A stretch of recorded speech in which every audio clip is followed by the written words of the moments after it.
Hello, everyone, and welcome to each and every one of you. We are living the liberated life. We are back in effect. We've been on a little hiatus, a little break, a little selah for just a few months with all that's been going on with COVID and life. We've had to take a little break just to breathe and to regroup. But we're so excited tonight to have our new installment of Living the Liberated Life.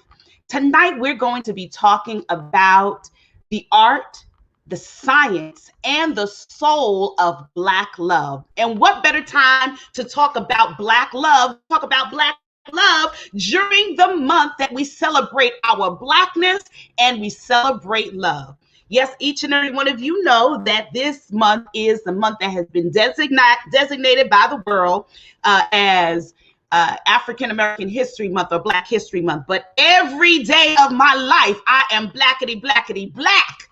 I am a Black queen from the motherland, and I am very excited to celebrate my Blackness with you, my brothers and my sisters, tonight. And not only do I want to celebrate our Blackness, but we want to celebrate this whole concept of love, not just self-love, but yes, this weekend is the weekend that we celebrate boo loving or shorty loving or husband, wife, significant other, just the other person that we love. Some of us don't have a person in our lives, and maybe some of the things that we learn tonight will be able to help us to zone in on loving ourselves better so that we would be better positioned to be able to love somebody else. I want you to put your comments, put your questions, whatever you need. I need you to put that stuff in the chat tonight because we want to be able to have an open dialogue. So tonight, I don't want to be chit-chatting too long by myself because I have a phenomenal couple with me. Now, let me share with you all a little bit about how I met this phenomenal couple. I'm not ashamed to say it because we've all been there. I was in a very toxic relationship. And yes, even me, I was in a toxic relationship with a man. And when I was in this relationship, he did something really nice for me. I'm going to let the couple share with you their version of the story because they know some of the juicy details that I don't know. But I was introduced to them by a friend of mine because in the midst of my toxic relationship, I reached out to a sister friend to speak life to me and to encourage me because I felt like, look, I need some help. I need some counseling. I need some therapy. And yes, it's okay to seek out therapy. Therapy is good for you. It is healthy for you. And so I sought out some therapy and she said, you need to get in contact with this couple. They are a couple and they are therapists. And what better way to talk about male-female dynamic, male-female relationship than to have a male and a female therapist team that's married, that has been through their stuff, come and talk to you. So tonight, I wanted to share this phenomenal dynamic couple with you so that you might be able to get just a little bit of what I got. So without further ado, I would like to introduce to you my followers, my family, my friends, none other than the Edus, Nuasha and Mansho Edu. So I'm going to bring them on. Come on, family. It's so good to see you. Oh man, it's great to see you, Doc. You look beautiful, and we're happy to be here.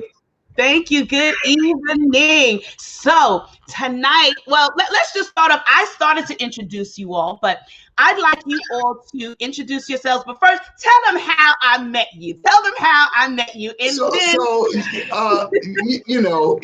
this is a legendary story now. So many people that have been to our workshops and different things have heard this story, and they have no idea who the story is about. Of course, we kept that anonymity, but I thought, despite the relationship, and I take your word for it, if it wasn't the right one, it wasn't the right one.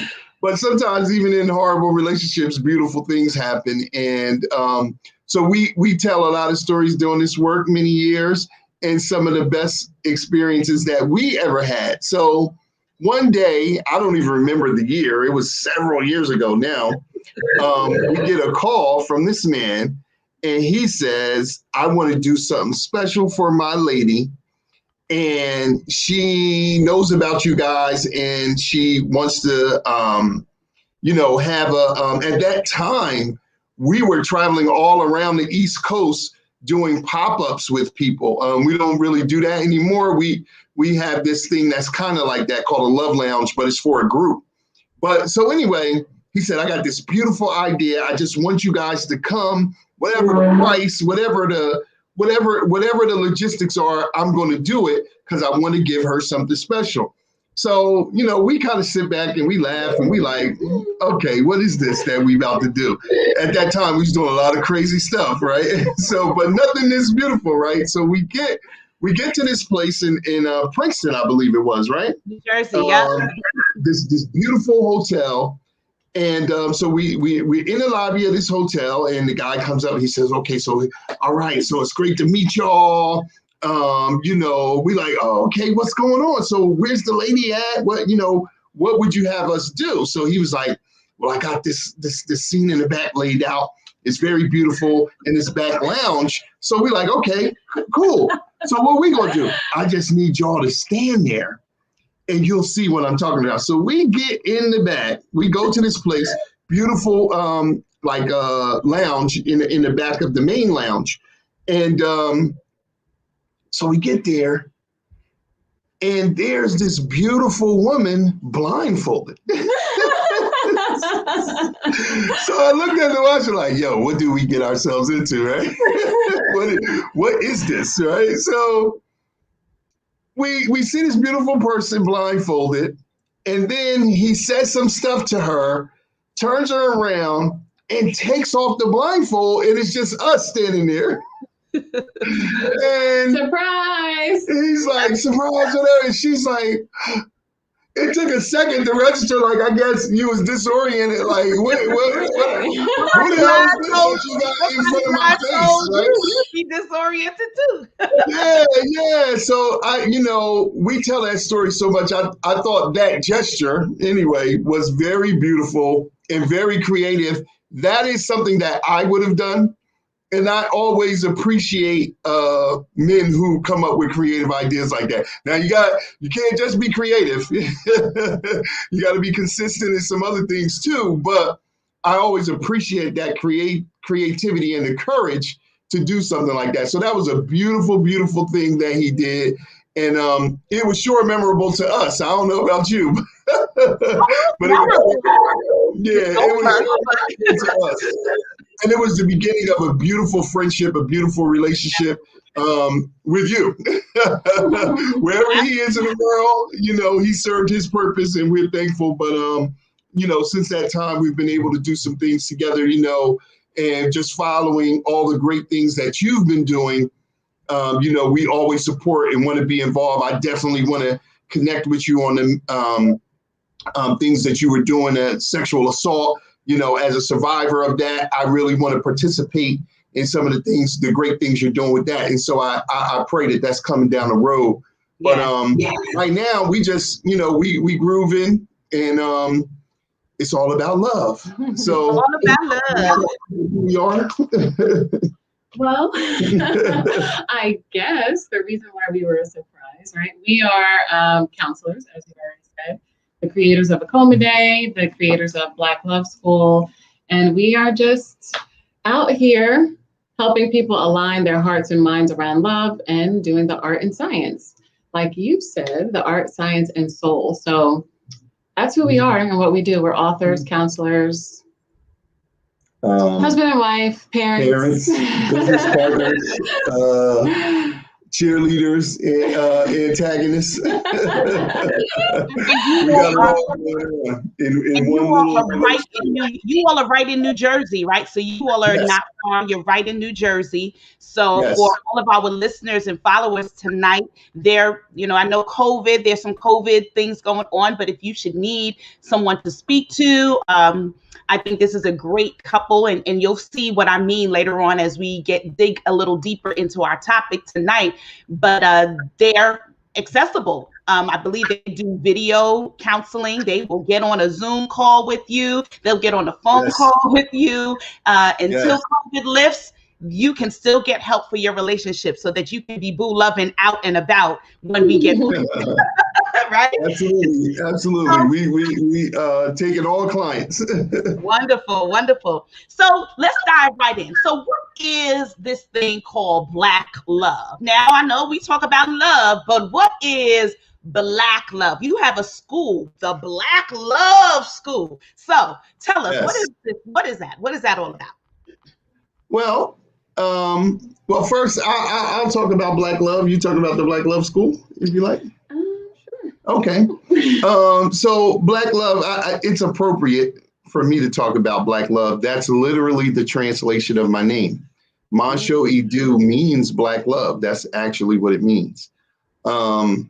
So, for us as parent people of humanity, the first people, the progenitors of celebrations of love, love poems, love stories, love songs, love monuments, love symbols, many of the things that unfortunately we as a group have lost contact with, but it's coming back. Black History Month is an example of that. But Black love is a little bit different because of Black people's experience. Number one, we're first. We're the parent people of humanity. And so we're not really, when it comes to love, we're not really following a mold. We're blazing the trail. We're setting a standard. Unfortunately, like I said, a lot of people don't understand that and can't embody that. So that's number one. Number two, we're in a very strange situation right now, where for the last several hundred years we've been detached from our culture, and so love for us has to look different because our existence is different, our story is different, our positioning is different, and so love for us has to be transformative in that it has to heal us from where we are and put us parallel to where we were at our greatest. And I say parallel, not because we're not trying to go back in time. We're living in a perpetual and holistic continuum. So we don't want to go back to our greatness. We want to return to the level of efficacy and the level of manifestation of our greatness. So we don't want to go back to the past because we're in the present, and that's our gift, and that's what we should be grateful for. But we should take the best elements of the past and incorporate them into the present with an eye on the future. And so Black love for Black people today, especially in the West and America, has to be healing, it has to be transformative, and it has to bring you back to yourself. So often, what we looking at, what we seeing, what we consuming through books, through media, through songs or whatever, is actually doing the opposite of that. It's taking you further away from yourself. And so Black love has to be cultural. But I would say, just to pause on the point, I would say that love is very, very mysterious to all of us, and it should not be. You got some people saying that love is just, eye in the sky and head in the clouds and whimsical and, yes, something you could just fall into, which we don't agree with. It's very intentional. Then you have people saying, oh, there's this pendulum swing where I see a lot of well-meaning Black folks saying, oh, well, love and marriage and all of this has nothing to do with emotion. It's just for generational wealth and this. That's a part of it, but obviously it's definitely something that is emotional. So we got to have a functional definition. And at the Akoma House Initiative, we always believe in functional definitions of words because it's words and terms that confuse us the most in our daily living. So we define love as a holistic and perpetual consciousness that's characterized by an intense emotional affinity to unify and understand with complementary people, places, and things through a reciprocal energy exchange of thought, speech, and action. And basically what that means is that love is a consciousness. It's characterized by your heart, a deep emotional affinity, but you want to unify and you want to understand other people, places, and things that are complementary to you. A lot of times in relationships, we say a man and a woman are opposites, but they aren't. Opposites don't go together. That's like night and day. You don't see night and day at the same time because they don't share space. Complements are totally different, but they're made for each other. The best practical example is a lock and key. Everybody has a lock and a key that they put the lock into to protect their home or to protect something valuable or to lock something up that is valuable. So that's really what men and women are. We're complements, and we have to see each other that way, because a lot of times in relationships, we want to make each other like, men want to make women like them, and women definitely want to make men like them. Definitely. Yeah,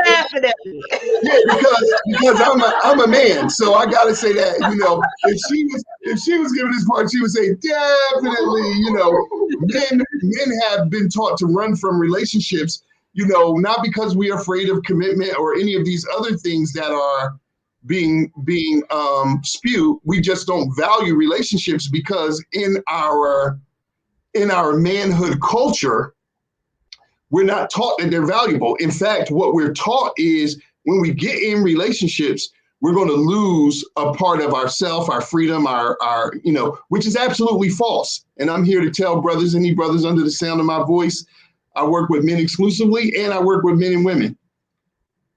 More money, more health, more sex, more everything when you're mated. And you live longer. Statistical fact. You live longer when you're in a relationship with a black woman. The black women take care of you. From your mother on down, they take care of you. So cut it out. But so that's basically black love. Now you can go into. Well, Black Love School is teaching the art and science of Black love culture. So most of us are not getting a rite of passage into love, even if our parents are successful in their relationship or our caregivers. Most of the time, they're not intentional about telling us how to harmonize, communicate, have sex, really the things that are going to fulfill a relationship. A lot of times people tell us what not to do, like don't get pregnant, don't fight, or people say things like they said to us, communicate in this kind of just generic one word advice. But a lot of times we don't know really what that means to relate. And I think, like Masha was saying, the purpose of our intimate relationships is to unify. And we really need to be taught how to do that, especially here in the United States or any westernized place where there's like a promotion of individualism. So the Black Love School goes through the art and science of Black love culture by the season in the year. So right now we're in the culture of love, which represents the winter for us, which is Akoma Day, high science like magnetism and altar work and those types of things. And then from the culture of love in the winter, we go to the spring and spring into love. So the theme for the spring is about renewal and just being fresh. So whether you're starting a new relationship, connecting to yourself again, just that idea of blooming, transformation like the butterfly. And it's definitely important to renew the relationships that we sometimes take for granted. Mm-hmm. So our longstanding relationships.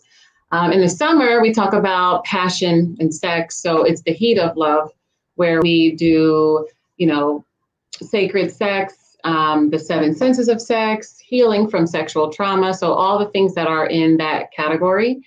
And then in the fall, we're talking about things like communication, things that are about family, about winding down, right? So that's the harvest of love. And we go through those seasons in a community where people from all over are joining us. So we have people from the Bahamas, Panama, several different states in the United States, Africa, Europe. So we have people from all over who are really just interested in the culture of love. And that's really important because we're, like Masha was saying, our lens sometimes is not our own. So we're viewing things like communication, love, marriage, parenting from a colonized perspective instead of one that is really autochthonous, original, indigenous to us, no matter where we are on the planet. So I think that this is why we can unify in a group. It may have started here in New Jersey, but it's online for us all to take a part of, and I think anyone who really understands that even if you don't understand all of the effects of colonization, the understanding that there are effects and that things have definitely been fractured in our ability to relate to each other, and that means a healing process. A lot of times we kind of are isolating ourselves to heal, when in reality, we're communal people. So coming together around an idea is very important.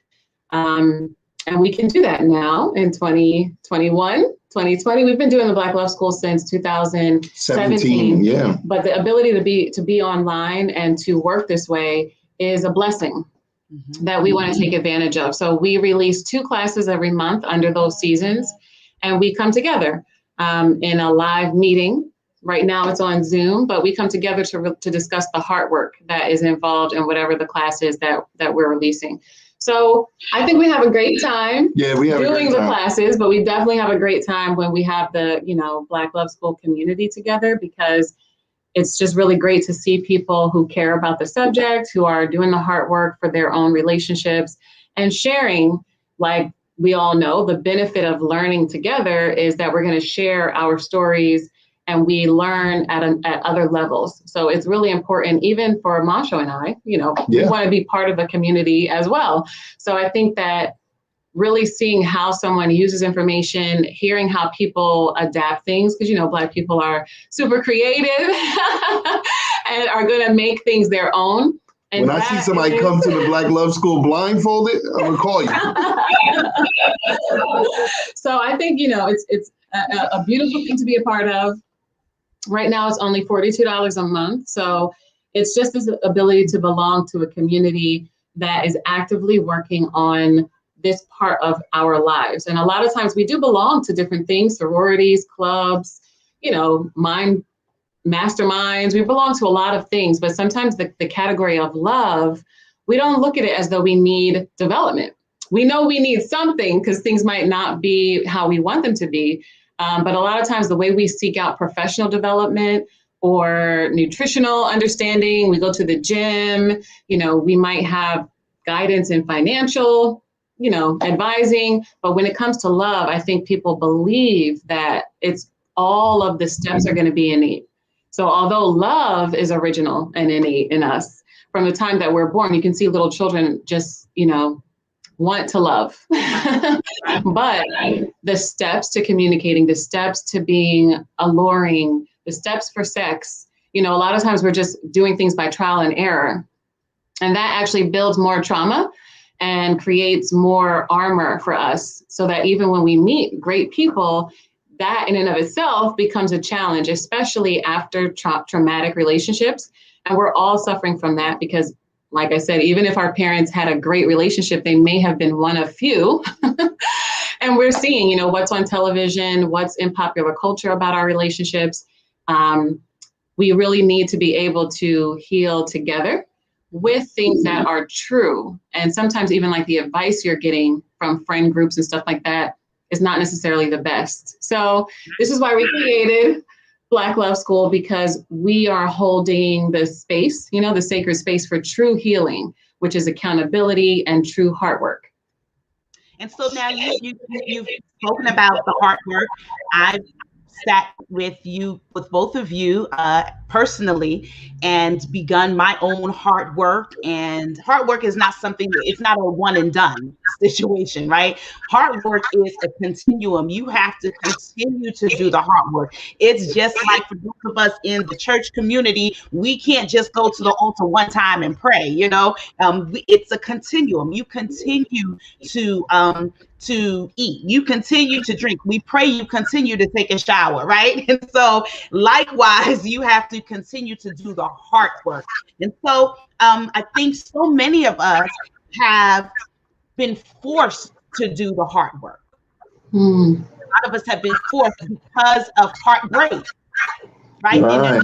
To survive, or to even be able to go to work or to go to school, we've had to begin to do some of the hard work, because if not, we would live in a consistent or a continual state of depression or being wounded, right? And so hard work is so important for us. Before we can even seek out a loving relationship with anyone else, we've got to do this hard work. And hard work is not going to be a 1, 2, 3 ABC. It's going to take some time, and it's going to take some tears.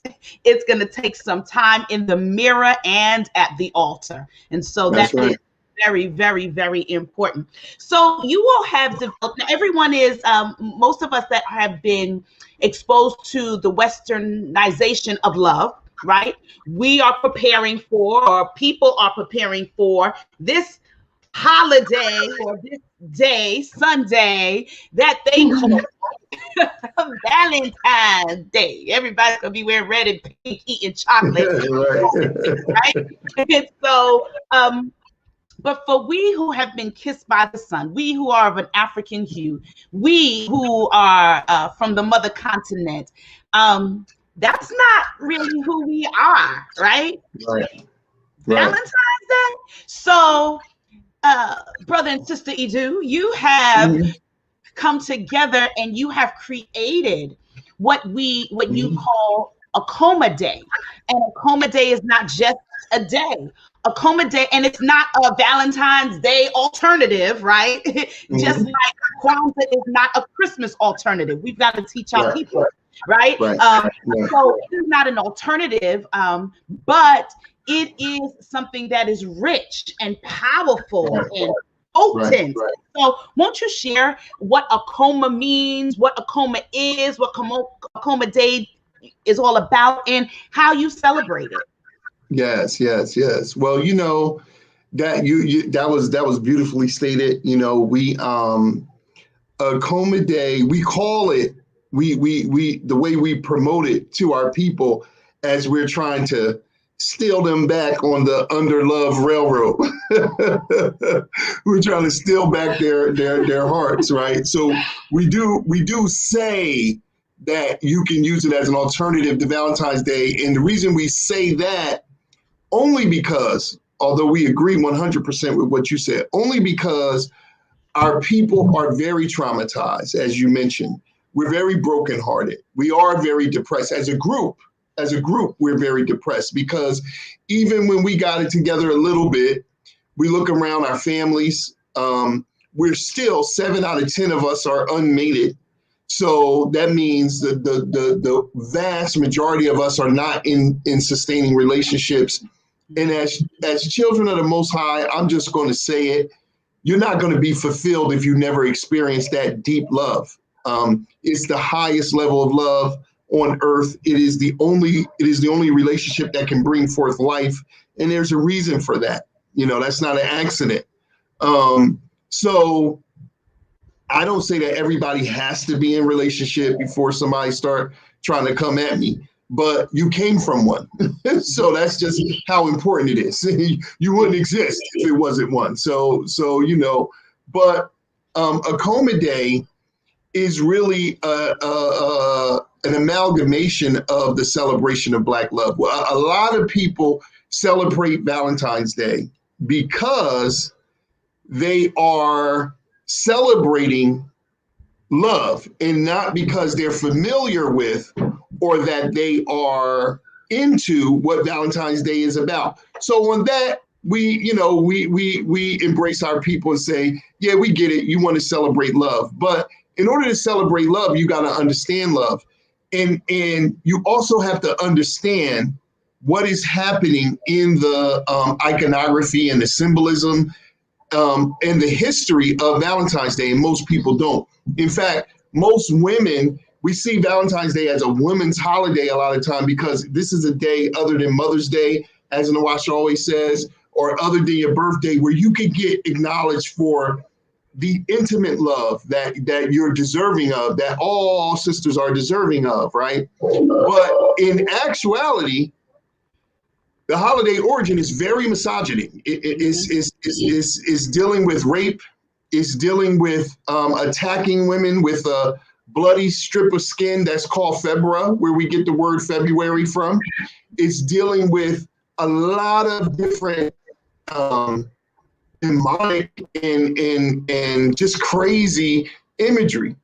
Now, when you tell people that, sometimes they don't want to hear that, because it appears as though when you're saying that, you're trying to take away the celebration of love from them. And we are doing nothing of the kind. Valentine's Day is a graduation of a festival in Greece and Rome called the Festival of Lupercalia.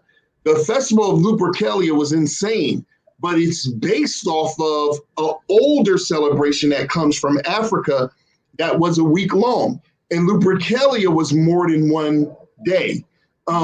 Valentine's Day has become one day because American consumerism and we want that money real quick and things like that. So it has been shrunk, but it comes from an older European celebration called the Festival of Lupercalia, which then comes from an African celebration for the second week of February that was the most fertile week, the most fertile time of the year for the women to conceive. And so it's not the winter time like it is here, but it's just the most fertile time. And so this was a celebratory time that this is fertility time. All the women can get pregnant. It's beautiful. It's about love. And so when the Greeks and Romans came into the interior of Africa and they saw this celebration, they took it back to Greece and Rome and created Lupercalia. But then some of the rituals they got caught up in became very demonic and very, very crazy.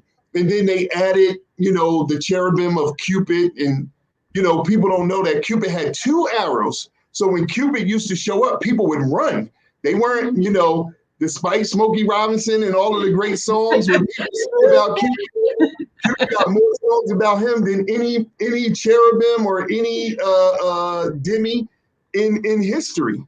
But in actuality, in Greek mythology, when Cupid showed up, everybody would run because Cupid had 2 arrows, one of gold and one of pewter or lead. If the lead one hits you, you would then hate whoever he said. Or, I think I might have got hit by the lead one. Or if the other one hits you, you could actually love someone who you don't want to be in love with. So I think, I've been hit by both of them. Like, Cupid outside, I'm staying in the house. he could do that to people who would be in love, right? Right. So you have the ability to shoot this person. And I think we've seen this in movies, where you've got one person is in love and the other person is repulsed. But if you have the ability to do that and cause chaos, right, that is not the thing you want stamped on your cards when you're saying that you're right. Mischievous. The word that was used to describe Cupid was mischievous because when he was a little boy, because he was playing jokes on people, breaking up relationships, making people hate each other and stuff like that. So he got a kick of that. And as time moved on, Casper, the ghost prototype, is actually partially built on the Cupid mythology because Casper was playing little tricks and stuff like that. In the hood, we call that a poltergeist. But come on, no, but I want to know, I really need to know more about the Akoma Day, about the week, because I want to celebrate Akoma Day. Akoma Day is an alternative for you to celebrate. It's returning you back. The first thing is the symbol that we commonly miscall the heart. This book in right here that we have back here, wherever you see it on social media or wherever, I got a little heart. That symbol is actually an ancient African symbol called an Akoma. It had 7 principles. One was to take heart. Europeans saw it on clothing, brought it to the West and started calling it the heart. But it is not the heart. It is the Akoma. So that's the first foundational aha moment. That symbol is the Akoma. So Akoma Day is a 7-day holiday celebrated from February 14th to 20th, putting it back in alignment with the original. It has 7 virtues, 7 principles that you are to celebrate by, whether you're single and or couple with a family. So it isn't just for the intimate relationship, but it focuses on that because we see that as the seed of the family and the seed of the community. So we created Akoma Day. I actually had a divine inspiration about Akoma Day when I learned about the symbol in 1994, had the idea in my mind, was trying to put it together, started to talk about it in 1997, really created something that I put together in 1998 and started sharing it. But it wasn't until I met Nawasha a couple of years later that she helped me really bring it to fruition to where it is now, celebrating in 14 countries around the world, and thousands of people are celebrating Akoma Day. And, you know, it really speaks to the fact that as men and women, we can't do anything great alone. For men, you have to give your ideas to your women the same way you give your seed, because she takes your ideas and brings life to it the same way she does your seed. And she really did that for me and for us as a whole. So I'm eternally grateful for that. But Akoma Day is a celebration. We've been celebrating it in many states.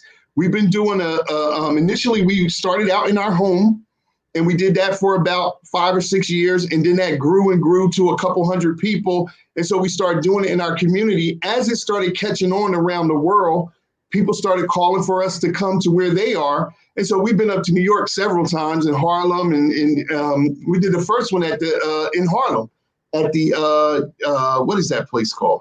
I can't even. No. Shrine of the Black Madonna is in Atlanta or Philly. The United, somewhere, I can't remember. The National Black Theater.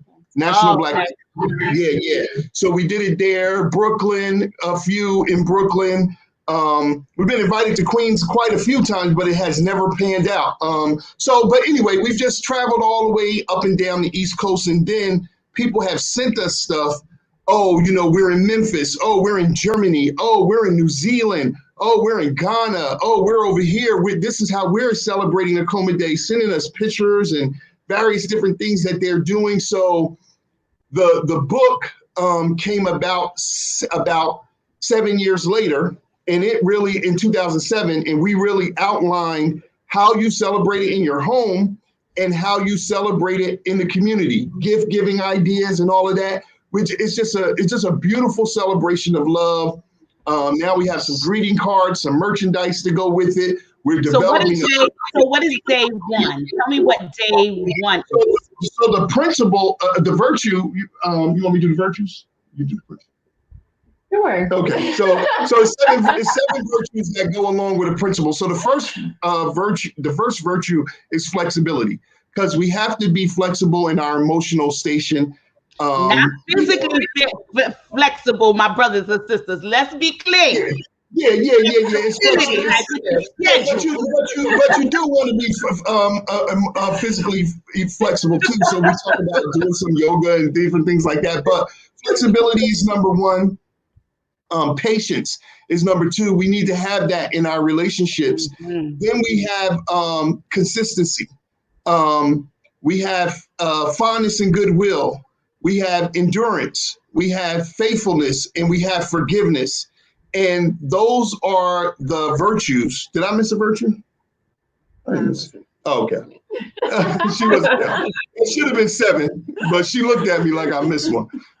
But those are the 7 virtues of Akoma Day, and we show you how to embody them symbolically, but also through your activities, also through your celebration, also through your gift giving, because the thing we see in Valentine's Day, the gift giving is empty. It really isn't based on anything other than here is an empty token for love. A perfect example is there's about $16 billion or $18 billion spent on Valentine's Day. It might be different now. It might be more. It's a lot of money. But it was at a peak, maybe like 2 years ago, it was $18 billion for this one day. For one day. And only in the United States, because other places do celebrate Valentine's Day, but this was just the National Retail Federation. Right. But the United States had it at $18 billion. And a lot of people don't celebrate Valentine's Day. That's true. Good interview to watch is Lupita Nyong'o on Good Morning America, where she talked about, I'm African. We do not celebrate Valentine's Day. We do not acknowledge that. And I was so happy to see her say that on Good Morning America. But anyway, one of the things we do, and we do this all year, men,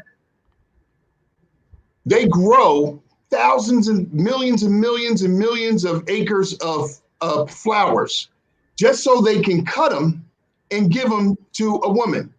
This is not an African concept. This is a foreign concept. And let me tell you why it's destructive. To grow flowers just to kill them is insane.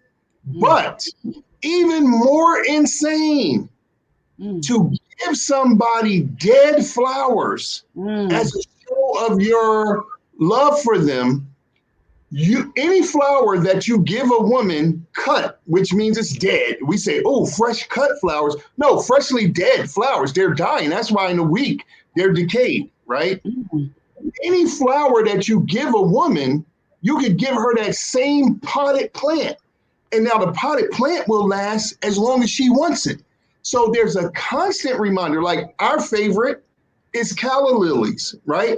You can get a potted plant of calla lilies. You don't got to cut the calla lilies and come wrapped up with a bow around it and all of this stuff that you're mimicking something So how about the chocolate covered strawberry? I just need to be clear on the chocolate covered strawberry. Is that okay? Yes. Can I have that for Akoma Day? Yes. Well, there's always levels to symbolism. So people have done a lot of things with chocolate, even that, like chocolate. Unfortunately, it's good to buy your chocolate from African companies because a lot of companies are getting their chocolate or their, cocoa, cacao from Ghana and from places in Africa, but they will be selling their chocolate from Germany or from different places, right? We say German chocolate is really from Africa. It's true. So like where you're getting your core ingredients, a lot of times are not coming from the places where we would say we're buying our chocolate from. Similar to diamonds, right? We're saying we're buying our diamonds from a certain company, but that company is mining in Africa a lot of times. So people have dipped things in chocolate for many, many, many years, right? Just like people have made tons of treats, but it depends on who you're imitating. So when you're imitating people who are making the chocolate represent Black people or making the cherries represent, hearts or those types of things, then that's an imitation that you don't want to have. But because there's a bloody history to but that is not the origin. I want to tell that that's not the origin, but it is what we are, what we're under, the spell or the spirit that we're under. Julius Caesar had his generals were fighting in the interior of Africa. They were destroying. They came across the Kandaki mothers who were fighting them on top of elephants and things like that. They could not beat these women. He was telling his generals to defeat them. When you defeat them, cut their hearts out and bring me their hearts. And he would call those people sweethearts, right? And so now their interpretation of eating a chocolate-covered heart is a victory over our people. So now, as Nawasha says, I can't verify if somebody was doing chocolate-covered cherries prior to that.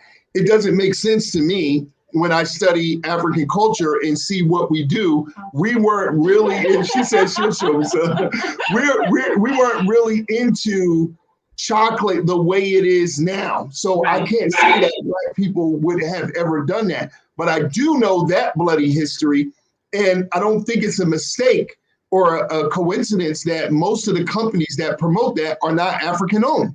So for me personally, I don't believe in taking anything away from Black people. Listen, you so traumatized Black people. If you want to hold on to something, cool, but you should know the origins of what you're doing, because sometimes we are auto-traumatizing ourselves. We are the cause of the trauma that we're going through. And that's why, despite whoever comes in and out of our life, the trauma persists because it's us a lot of times.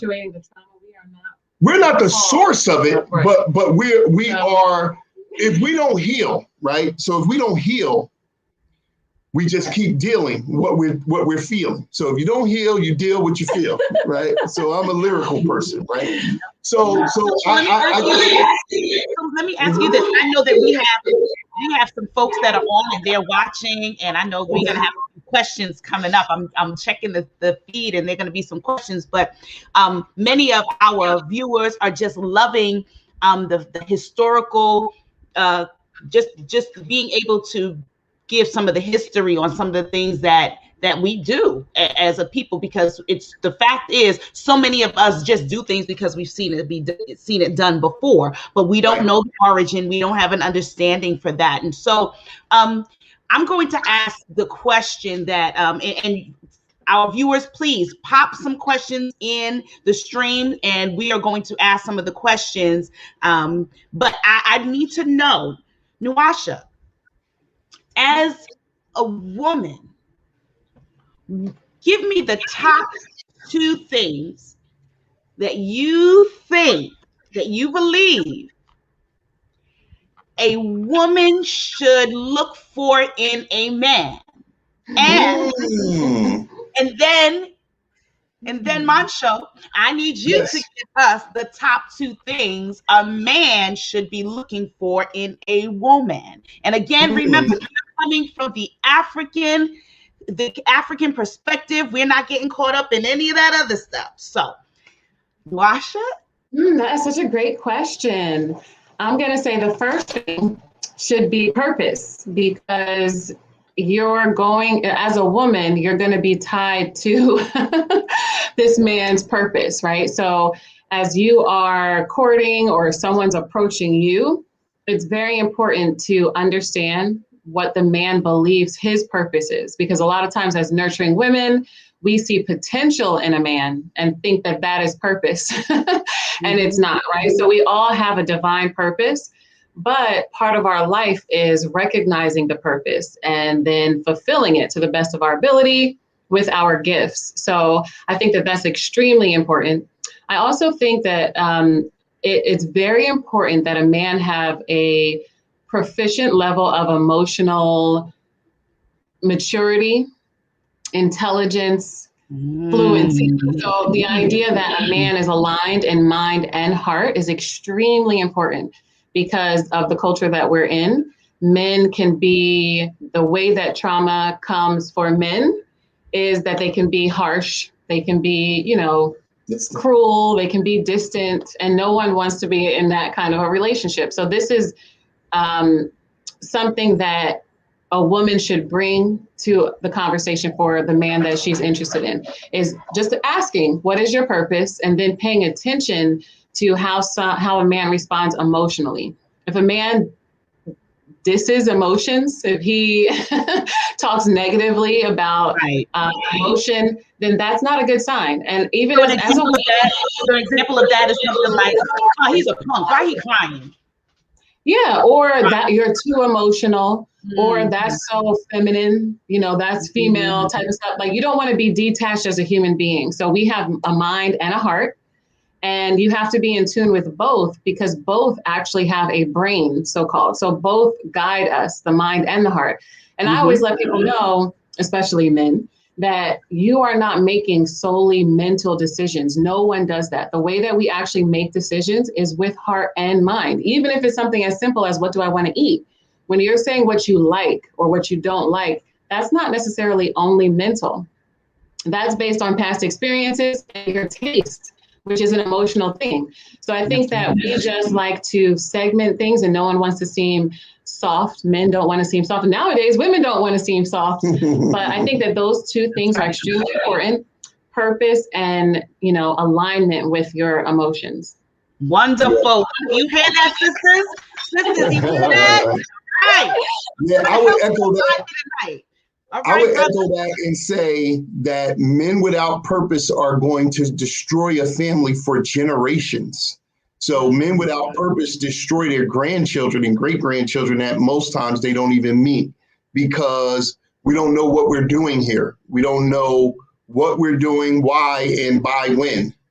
And you can see that in the relationships. And when a man doesn't know what's happening, when women be like, so what are we doing here? You're dealing with a man who doesn't have purpose, because men with purpose come in saying, what my intentions are is this, and I expect it to happen by this time.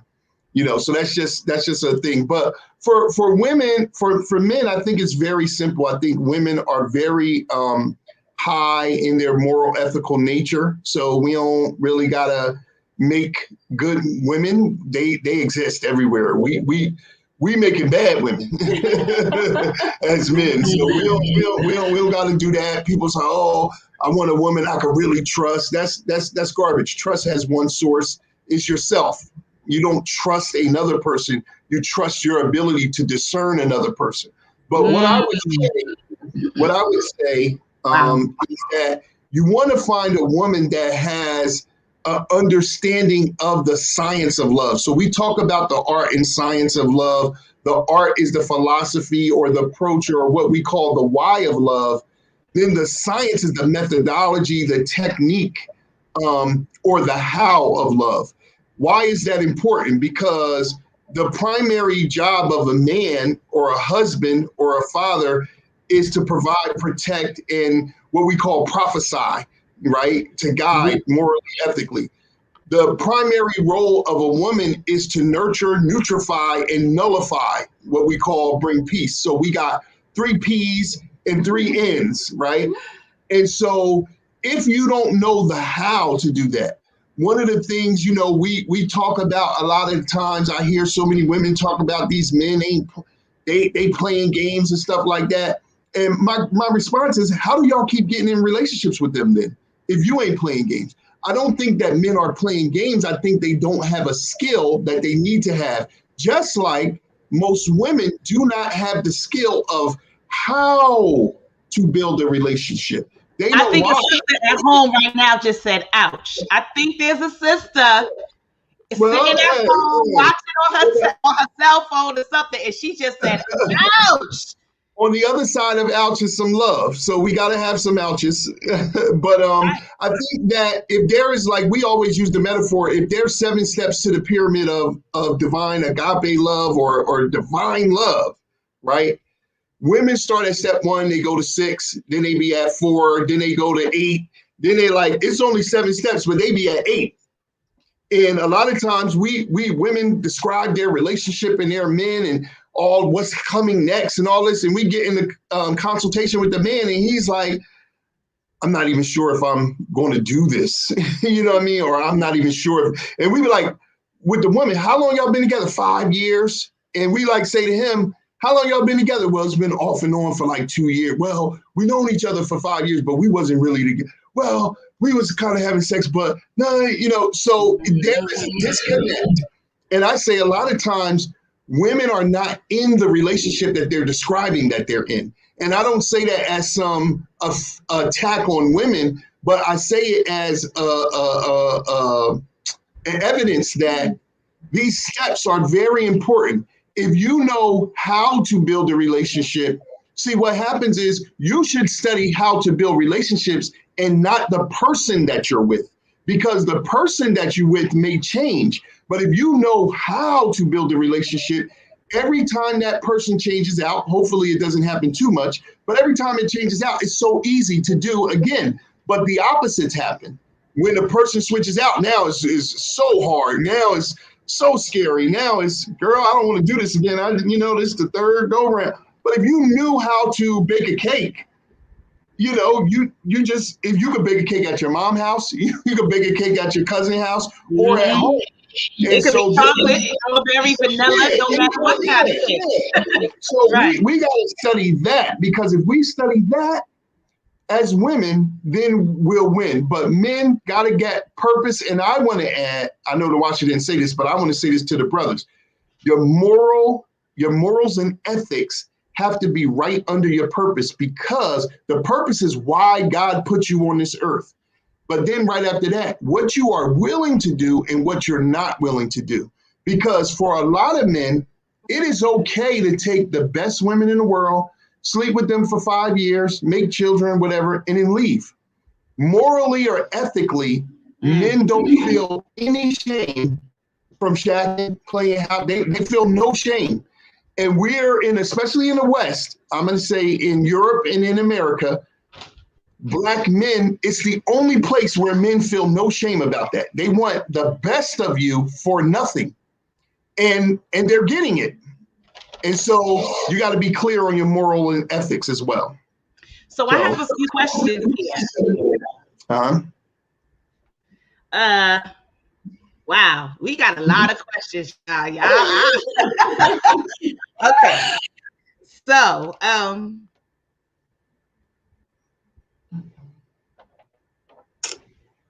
okay. So one person wants to know, do you have a better relationship because you give love advice to so many? And they're asking you all, as a married couple, do you feel like your relationship is much better? Just like yours, kind of. Well, I think we know certain things, from studying relationships, and that's where we give information from, because we're really giving strategies, hard work, techniques, processes. Sometimes even when people say advice, we don't normally use the word advice. Yeah, we don't give advice. But I will say that we know certain things from studying relationships, kind of like if you're a lawyer, a doctor, a nutritionist, and you just have, been in your 10,000, 20,000 hours of a subject. So I do think that we also have an agreement about what we know, which is very important, just like any other area. So I think we're able to remind each other of the things that we have agreed to from the same perspective. And that's very helpful in our own relationship. Just like if you had two people with, two different diets, or once you have a conflict in what you are agreeing to, then what happens in the household could be a challenge. If one person's trying to lose weight and somebody else is just bringing anything in the house and cooking anything, so I think that is what has helped us, is studying relationships consistently for a couple decades, and then having the agreement between the two of us on the core foundational element, because we are two different people with two different experiences. We don't always agree on everything, but we do agree on a system or a strategy. Okay. This is perpetual students, and we just keep learning and keep going to elders and others and having our initiation into womanhood and manhood, and then into couplehood. Okay. I like that, because we're always evolving. If we continue to evolve, then of course our relationship would have to continue to evolve, because who you were when you all met is not the same person you all are now, right? And so we have a question from a young sister just fresh starting out. And she wants to know, do you believe in soulmates? Oh, yes. The term soulmate is an African term. Again, it really comes from the image of the Akoma, what it represents. There's a confusion sometimes about the spirit, the soul, and the mind, body, soul, mind, body, spirit. Spirit and mind are infinite. They're equivalent. The soul is the personality. It is the uniqueness of yourself.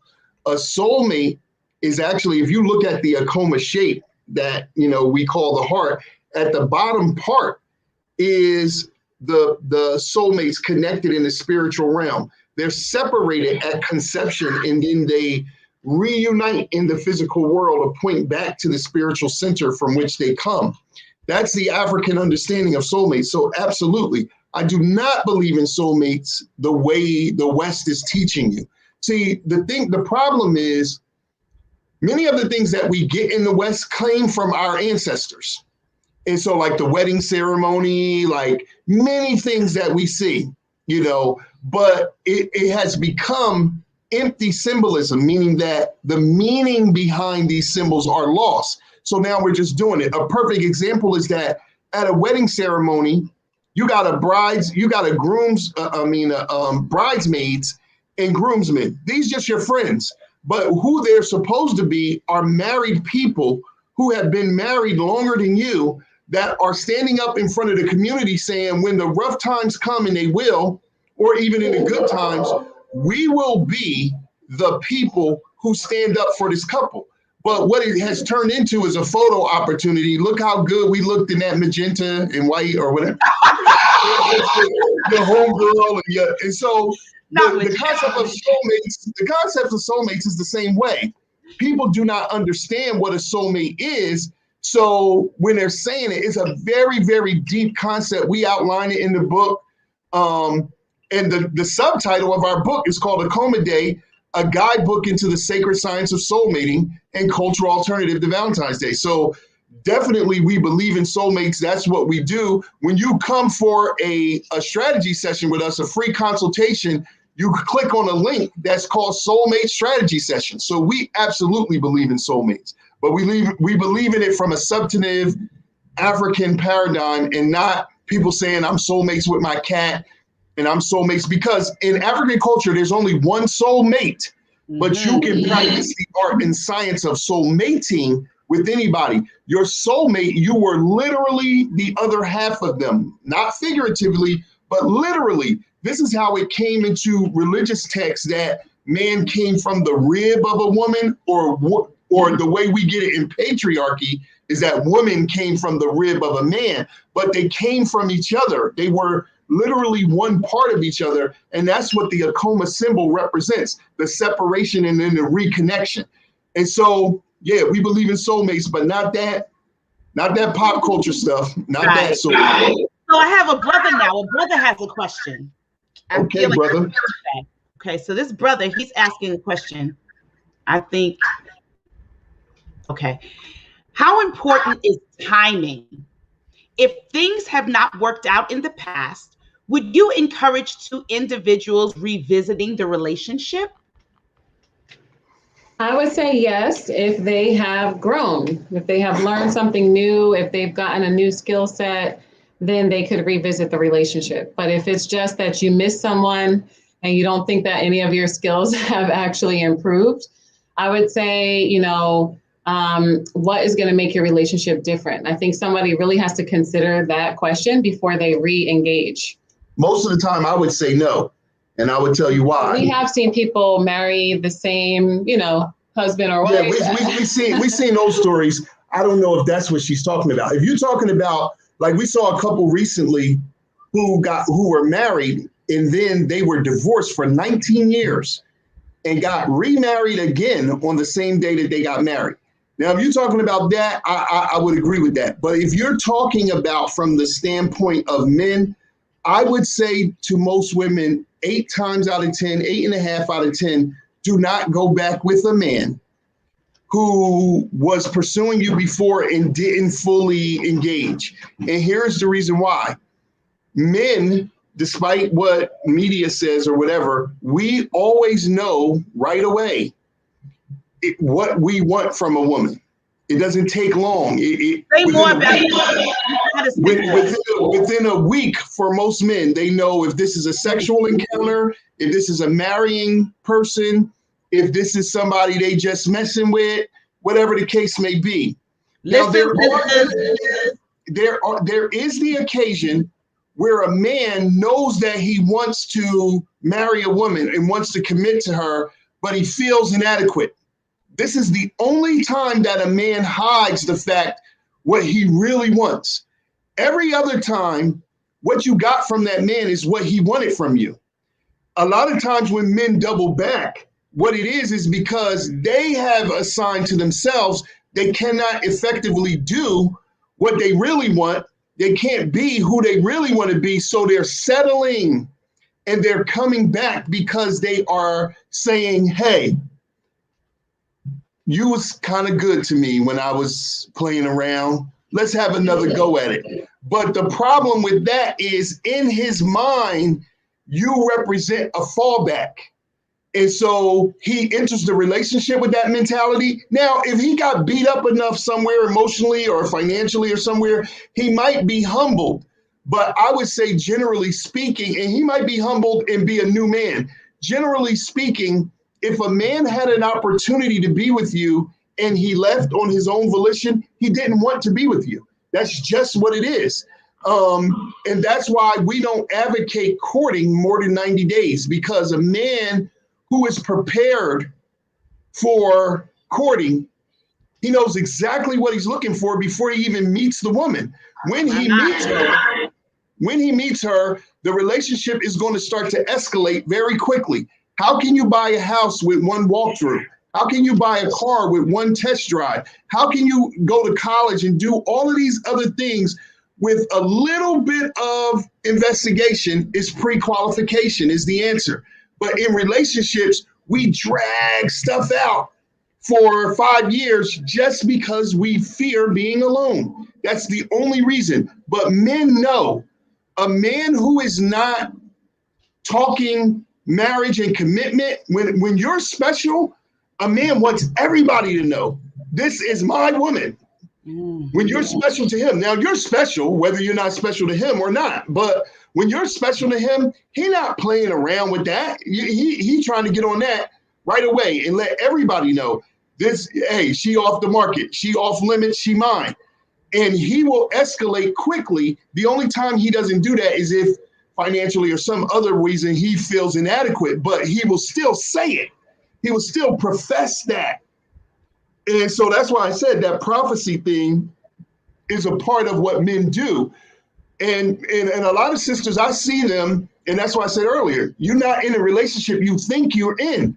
And when I get that man in a one-on-one, because we work with couples and then we separate them. I'll work with the man, the watcher works with the woman, then we switch. I work with the woman, she works with the man.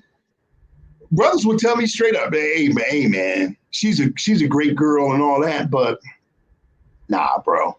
You know what I mean? And I'd say, what was the greatest love of your life? A lot of times it was the girl he was just with, and it didn't work out or whatever. And so in his mind, he's making she's a consolation prize. And I would say to women that you have to develop the emotional acumen to know you've been talking to a dude for like 90 days and he's not talking commitment. He's not going to talk commitment. Now he will if he get old enough and he about to die or something, and he just been around you long enough. Oh, you know what? I think it's a song like that. Let's just go ahead and get married. We've been together for so long. Like, I hate that sort of passion. You know what I mean? But you know, that's just how I see it, and that's what over 5,000 couples counseling all over the world, Black couples, has shown me that men. We're usually leading the charge in the approach. And so a lion know what he wants. He know what he looking for. When he see it, he going to get it. He not trying to, you know, so I always tell women if he's waiting a while, he either don't want you or something else serious that you need to be paying attention to is going on. But it's that I got somebody that something, a bird in the hand is better, whatever they be saying, you know, is better than nothing. So, yeah. You know, hopefully that ain't hurt nobody's feelings, but. There's so much meat here. I don't want to belabor. These are usually just like an hour and a half. Yes. But, you know, people are asking questions. People want to know things. We may have we may need to do another one, but we with it. We have another question about finances. How important finances are to a relationship? Should couples deal with that, and how soon should they deal with that? You spoke about 90 days, being together for 90 days, and a brother kind of letting you know what his intentions are. And I think that's really important. I'm the youngest of 6 kids. I have 3 older brothers. And I don't know if my brothers really stepped to the brother and asked what their intentions are, but I know back in the day, that was something that the brothers in the family, you know, the elders would do and say, what are your intentions with my daughter? What are your intentions with this young woman? But when you had to tell the men in the family before you told the woman. You know, today we just go to the homegirl like, yo, tell your girl I want to holler at her. But in order to get African perspective, say more. From an African perspective, you had to go as a man. You had to go to the father, or if the father was absent or deceased, you went to the uncles Then if they were not in position, you went to her brothers. You went to some men in the family, because men talk men's language. When we do counseling, women say, oh, he just don't communicate. He did, and then me and him get in a session and he like, blah, blah, blah, blah, blah. And she's like, damn, I never seen him like that, because women want men to emote like women. And they make the mistake of thinking because he doesn't talk like you, that he isn't communicating. But when men and men talk, we let it all hang out. And so this is something that, again, this is something that women need to understand how this is happening, because her communication style, a lot of times in the relationship, dominates the communication in relationship. And so men just fall back and be like, yup, nope, you good? You loved it? Yeah. We have like one word answers to everything, right? But really, men have every feeling that you have. But in our classical culture, and it's not just long time ago, it's happening right now. So when I say classic, I'm not talking about ancient. Classic means the best, whether that's the future, the present, or the past. But in classical Black culture, men have to see women connected to a group of men in her family. And so in order to take responsibility for that woman, he is literally taking the responsibility away from those other men. So he has to go and talk to those men, and he has to let them know what his intentions are. And he has to show them a plan that they approve of before he can even start talking to her. Right now, you can get access to any woman on social media, anywhere. You can get full access to her. You feel this is moral ethics. You feel comfortable to just walk up to. I see brothers all the time on the street. I go over and talk to young brothers like, hey, man, it's 6 of y'all. That sister by herself. Brother, if you want to talk to her, go ahead over there and introduce yourself by her. So you know how frightening it is for a Black woman to be on these streets and 6 men is over there like, and you like, but I'm not, Black men a lot of times compare themselves to the worst. And I just did a video on this on our YouTube channel. So they tell women, you should be lucky to be with me because I'm not beating you up. I don't got a bunch of babies' moms. I don't, Bro, that's the worst of the worst. So you're saying you're the best of the worst and I should be happy for that? Compare yourself to the best of the best. Who are the best of the best men? And let's look at that. Then when you do that, you see a whole different demeanor. But I would say about money, yes, money is definitely important in terms of our survival. Again, not the way that this pop culture tries to make it. If you can take care of yourself and you mate with somebody who can take care of themselves, the relationship should get serious quick, because as soon as y'all come together, now one of you has a whole nother income coming into the space that you were occupying, or even if it's a third or new space. I think a part of the courting phase should be financial literacy and reliance. And just like if you're doing a business, you're building a business, you got to have a financial plan. I think couples should have a moral ethical plan, a cultural plan, a health plan, and a financial plan to go along with their dating plan and how we're going to enjoy each other and have fun over the course of the relationship. Say those components again for our watchers. They should have a moral ethical plan. In other words, what are the morals and ethics guiding the relationship? They should have a cultural plan, understanding where they stand in the world politically around issues and things like that.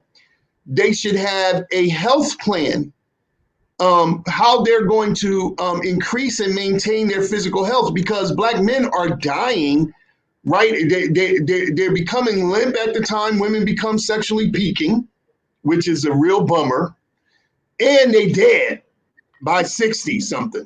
And women are fine. And we just lost a national treasure in Cicely Tyson at 90, what was it, 92, 97, 92 years old, looking like she was in her 50s or 60s. You know what I'm saying? You don't see no Black men like that in their 90s, because we can't deal with the tremendous stress that we're dealing. So there got to be a health plan. and there got to be a financial plan and a dating plan. So you got to have these plans in place, and you can start to develop them over time, but you should have a general working idea, just like if you're trying to do a business. In the Akoma Day book, we have, it's 3 parts to this book. The first part is just about Black relationships. The second part is about the holiday, and it juxtaposes it next to Valentine's Day to show you why Valentine's Day is crazy and why it's based on African culture. But then the third part, our favorite part as therapists, is over 28 exercises in here for you to do.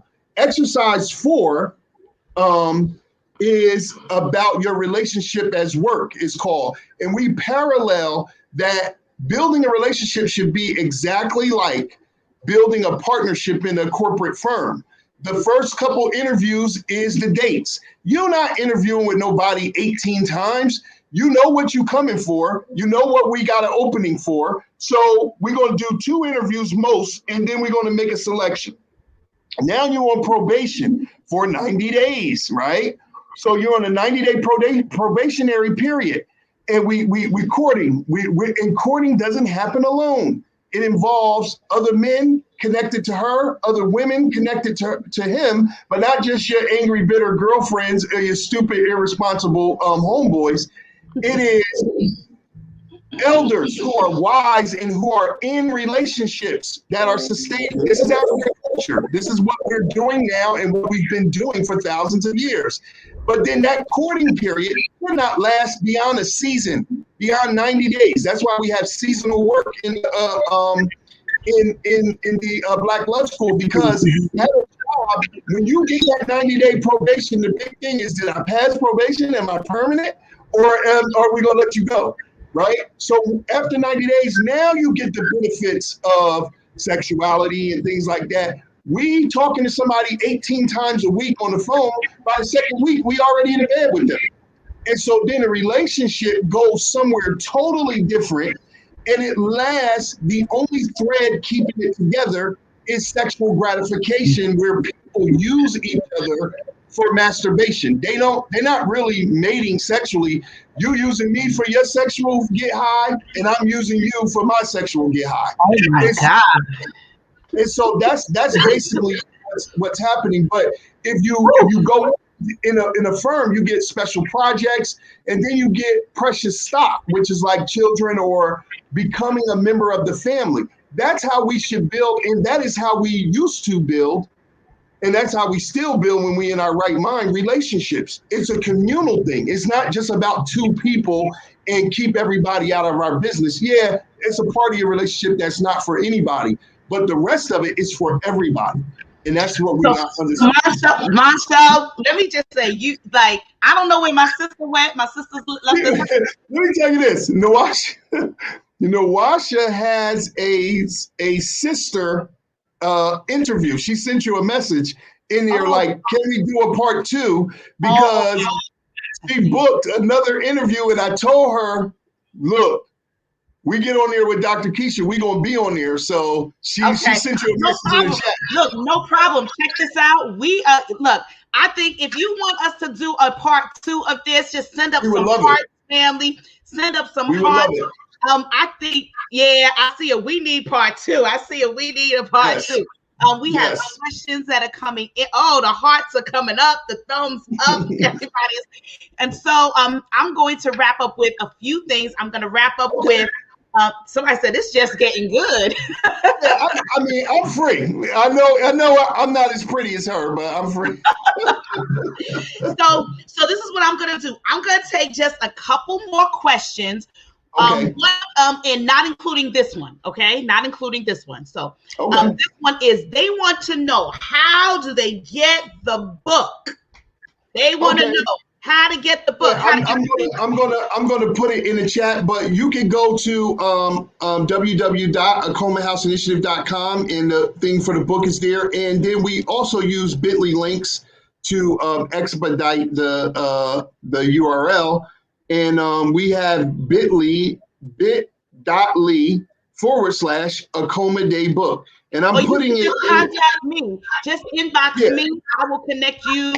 If you're following me, or you can follow follow them. You can, Yes. we'll make sure that you I want to say this because we're doing this 20th anniversary. We got couples coming from all over the world. We got a great week planned. And in fact, this event is the kickoff to it. So we're sharing it to our page, but we got so many great things. Couples from all over the world are going to be coming with us. Master elder couples and all kind of stuff. Poetry, dancing, like we do when we actually do a Akoma Day celebration live. But anybody who orders the book, the softcover copy now, we will send you an ebook so you can have the book as Akoma Day comes in, and then you'll also get the softcover in the mail, because Akoma Day starts in a couple of days. Even though it's 7 days, our shipping all over the world, you probably ain't gonna get your Akoma Day book during Akoma Day. So if you purchase now, we will also give you a free ebook version of the book. So that you'll have it. Yeah. This feedback. So do you want to get feedback? No. I'm good. I don't hear anything.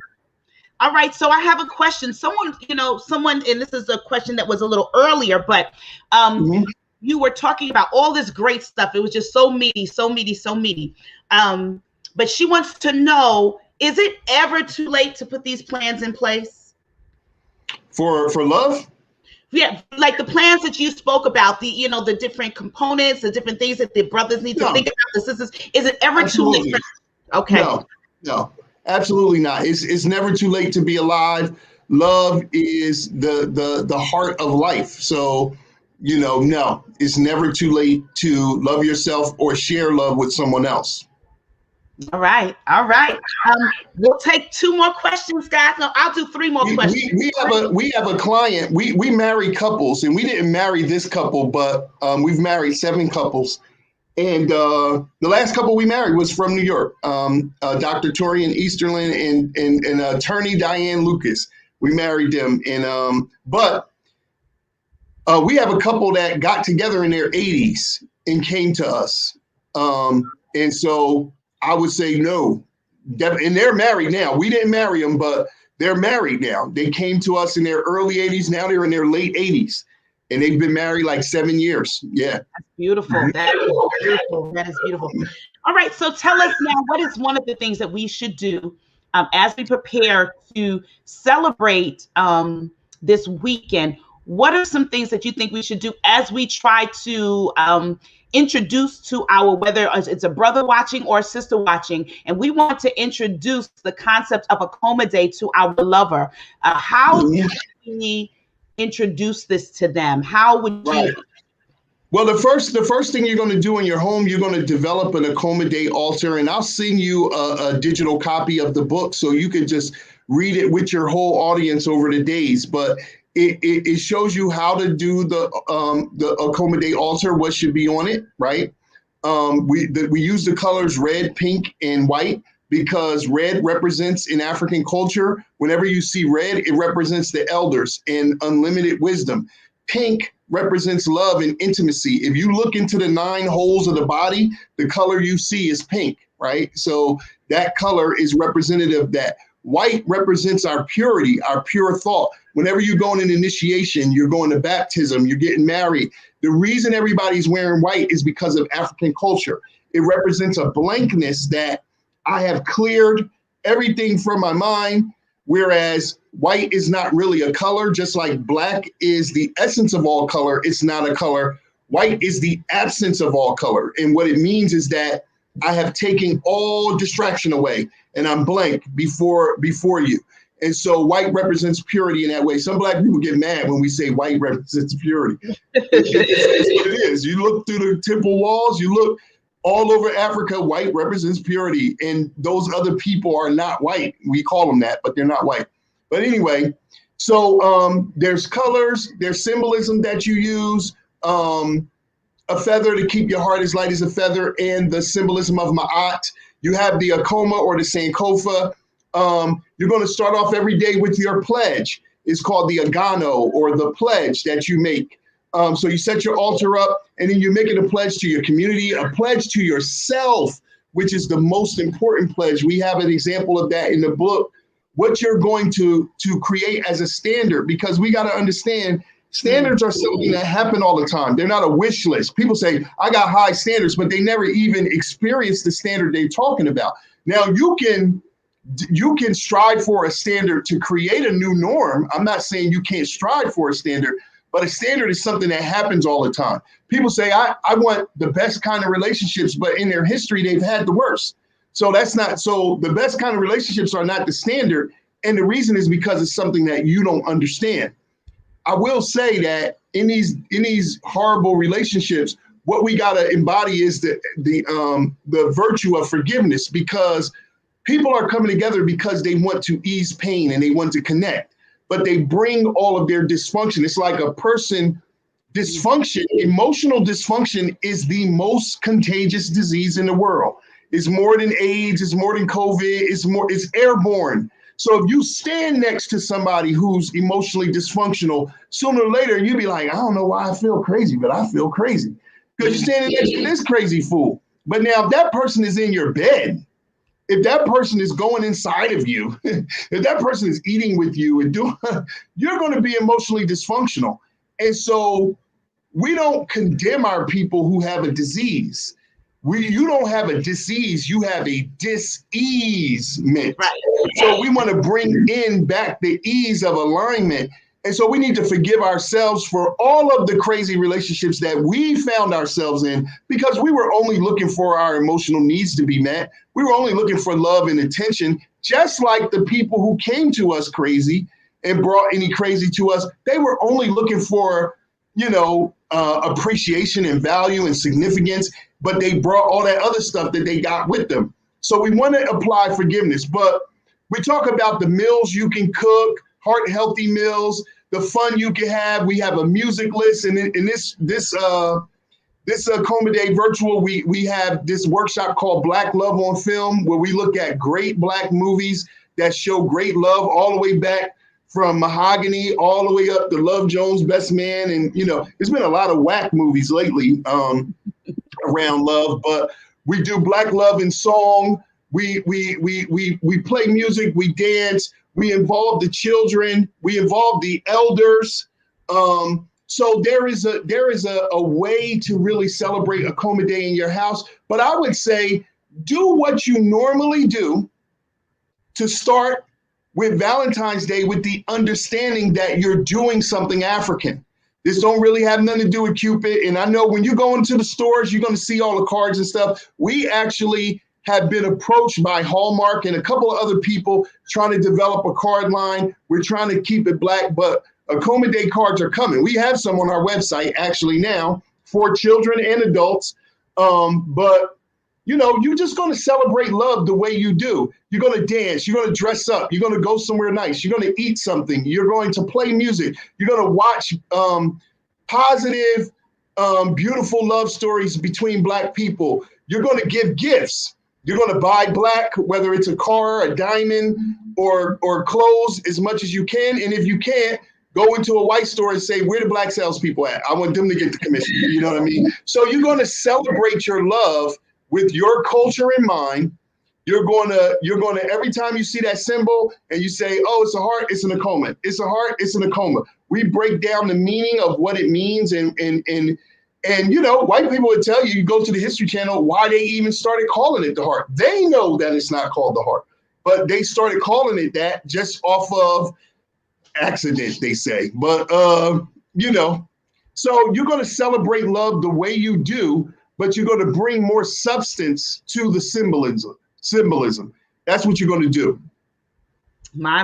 We are definitely going to have to try soon. Definitely. Now, before you go, I just want to share with my guests. Today, I am drinking. I know usually you all have seen me drinking some water, in a nice little glass. But today I'm drinking the sample of Liberty because it is coming. So this is the sample of Liberty that I'm drinking. It's a little cold now, but I want you all to know that it is coming. It is coming. It won't be here in time for Akoma Day, but it is coming. But I do have a few giveaways tonight. Tonight, I have a few giveaways, keeping in line with our theme of Black history, as well as keeping in mind and aligned with the concept of love. Let's start with the Liberty Life stuff. So I am going to give away one Black Power mug candle. Oh, I love that. It's red, black, and green on the inside. I love it. So this is a Liberty Life product. I am going to give away one Liberty Everything Black candle with the black candle on the inside. I love it. Love it. I am going to give away, I'm being generous, y'all. I am going to give away one of these, just one of these. Just one of these. I love that. I love that. Just one. So give it. Those are my Black History Month specials. Oh, we gotta join you. We're gonna give away one Akoma Day book, and we're gonna give away. We have a line called Pocket Rituals, and they are little things that you use to strengthen your relationship. They come with a little card of all the elements, and then you actually get the element with it. So this is water. With this card, you get a little bottle of pure rose water. It's for foot washings, massages, whatever, but you use the Pocket Rituals. It explains what rituals are, how you use them, and why they're important, because we talk about communicating as effective speaking and active listening only, but everybody knows that communication is 85% nonverbal. If you do communication, you communicate better than if you speak and listen to communication. So the Pocket Ritual we develop as therapists to say, we don't want to just tell you how to talk better. We're going to show you how to do something right now. And you can carry this in your pocket on date night, whip it out, and let's get to this. So we'll send a Pocket Ritual to go with your free giveaways, and one autographed copy of the signed copy of the Akoma Day book, and then you can give it away to whomever you want. So I'm going to tell you, so we have 3, 4, 5, 6, 7. You know, I have 2 other gifts. One is for the brother. If there's a brother out there, one brother, he will get a bottle of Dolce & Gabbana, the one. Oh, wow. Okay. Okay. Smell good, brother. Yeah, it smells good. Like, oh man, it smells good. Right? And then we're going to give away one bottle of Daisy Dream by Marc Jacobs, a perfume for the girl. All right. And so the way you want to know how you can get some of these goods, some of this stuff, get a candle, get some cologne, perfume, or get some Akoma Day things for your as you transform your mind and your way of living. You have got to email me. Okay. You have got to email me at Liberty Life. Oh, I thought you were talking about me. No. I'm like, okay. LibertyLife@gmail.com. The first 7 people get the first 7 people that email me at libertylife@gmail.com. And we're going to send our part to you, so you know who those 7 people are. You can just send it to them. That's or great. You can send us their address, and we'll send it out to them. That's right. And you must, when you email me, you must email me with your address and your phone number. Okay, your address and your phone number. And I'm going to add this, and you got to be following Liberated to Love, Liberty Life on Instagram and Facebook. If I don't see you in the follow list, then you get skipped over. I heard that. I love it. I love it. I love it. So, Brother Mancho, why don't you give us your final comments, your final thoughts as we wrap up tonight? I want to thank each and every one of you for joining us tonight, but why don't you just share with us? Yeah, well, first of all, I just want to say we're always so honored, when we could hook up with you. You know, this has been a great knowing of the 3 of us coming together. We've done many things, and I look forward to doing many more. Always good when I see you in the Black Love School. I'm getting calls like, who is that? I'm like, oh, she's the truth. She is the truth. So we're honored. I know how Nawasha feels. So, we just love you and we thank you for having us. And I want to say that love is Black people is not as hard as people are making it, social media and various different things. We just got to get a couple of things aligned. We're all good people at heart, and we just want love, and we want to share love. We want to be valued, and we want to be valuable to someone. And that's very natural. That's God-given, and everybody deserves that. There isn't a Black person that I've ever met that doesn't deserve amazing love. The only problem is we don't know why we should be doing it in a world that keeps us distracted. Why is that important? We've lost that. And then we don't know how. The why is the art. Men really need to know that you're going to live longer. Statistically speaking, bro, you're going to live 12 years longer. We're already dying 8 years earlier than our women. And for 20 years before that, we're living with all kind of stress maladies. And the number one killing disease in America that surpasses all of the other ones combined is heart attacks. And the heart attack is emblematic of broken hearts. It is because we're a broken-hearted people. And that's not just Black people, that's all people here. But so, you live longer, you're healthier, you have way more sex. I know you think you're having more sex running around, sleeping with 8 women and all that. But when you have a beautiful woman who is loving you and who is feeling open, she in your house. So it's everywhere.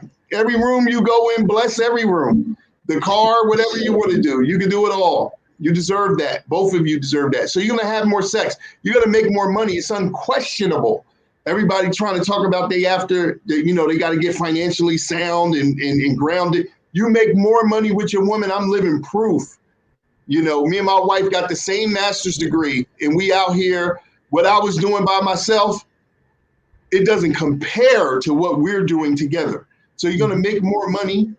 You're going to have more peace of mind, and you're going to have a place to lay that burden down. That Black woman is made for you to relieve that stress. She's a nullifier. When I said she's a nurturer, a nutrifier, and a nullifier, she nullifies stress. The number one thing that men talk about when they come to relationship counseling, Macho, bro, I just want peace, man. Whatever's going to make her happy and stop complaining, and I just want peace, bro. So that's the why. Women, you got to learn how. You got to learn how to build this love. That's the science. That's the art and the science. That's the steps to this thing. Because a lot of reasons, it's not your responsibility to get men to act right. I don't say that. But they never going to act right if you take them in when they acting wrong. If you understand the steps, if you understand that these men, if they don't start off from the beginning, talking in the moon and the stars, you're never going to get there. Women evolve slowly into believing in a man. Men know instantly. He's approaching you because he knows what he wants. Does he want sex only?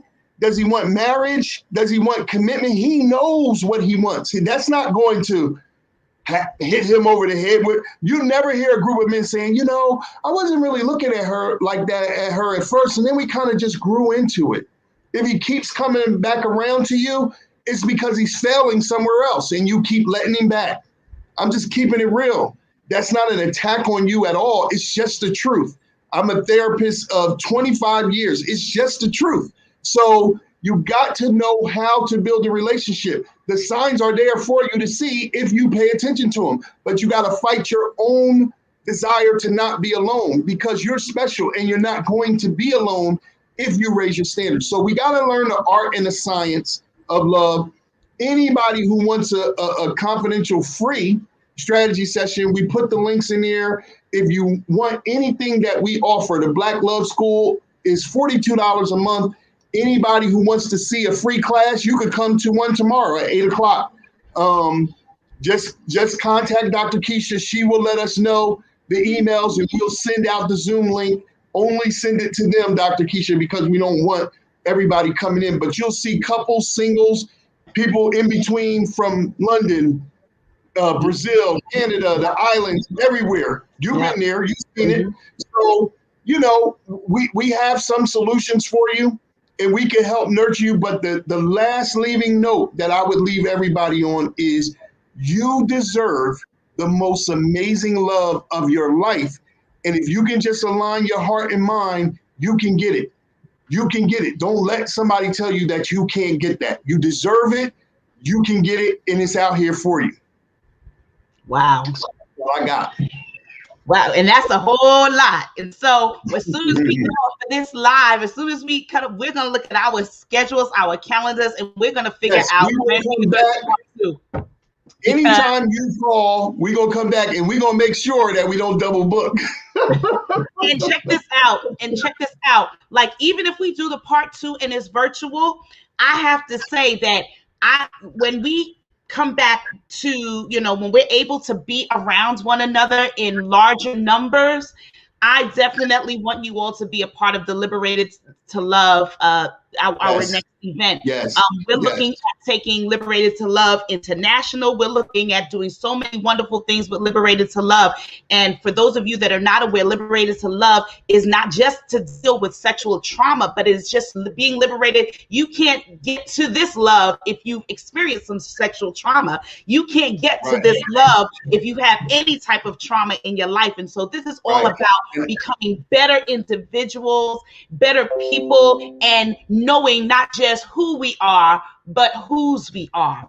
And as we come to a close, I want to let you know, some of you have said this is off the chain. I'm going to tell my husband, I'm going to tell my boyfriend, I'm going to tell my boo, I'm going to tell my shorty to be on the next one.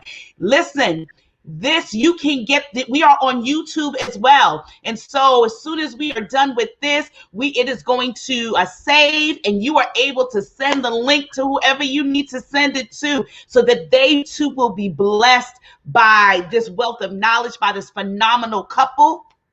We're gonna have them back for session 2. Thank you so much. And Dr. Keisha, when you do the sexual trauma, please, I am a survivor of sexual molestation. I have worked with men and women for 25 years, both perpetrators and victims. So I definitely want to be a part of that. I was trying to hook up with you before, but our schedules didn't match.